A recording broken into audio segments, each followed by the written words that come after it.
na siya.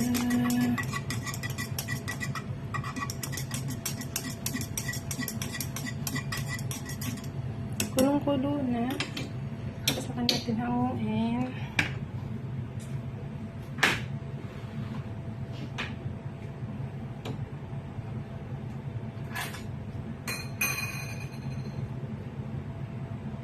Guys, dadalhin natin dito. Salin natin dito. Yan, ginawa ko itong gulaman red.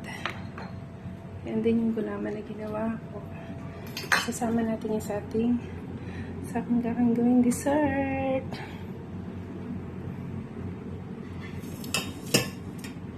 Salin natin siya. Ayan pa. Kailangan natin salain.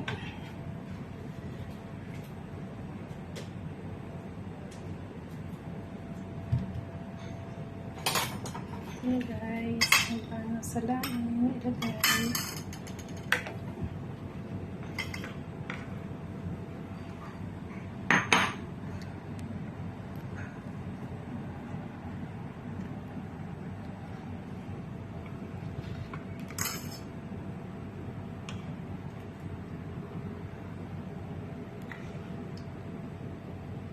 Kaya natin salain para yung mga namumuo. Tingnan nyo naman, napaka-smooth nyo guys kasi talagang sinunod ko yung instruction kung paano gumawa ng gulaman. Pero pag inilagay nyo yan na hindi nyo tinunaw, tapos masyadong mainit yung tubig, magbubuo siya. Kaya kailangan yung tubig talaga warm bago may lagay yung gulaman na tinunaw muna. Tunayin mo ng gulaman bago ilagay.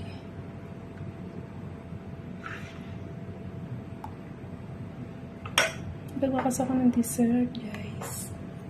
Ayan.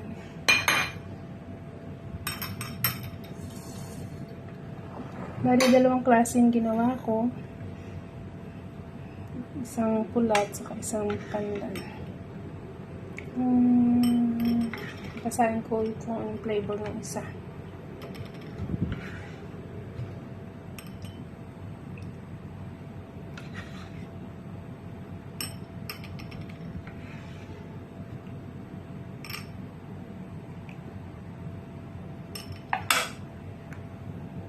Siya guys.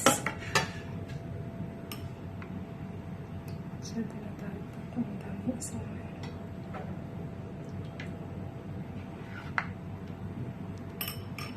Kanya nagawa ng gulaman. Nakasimple lang.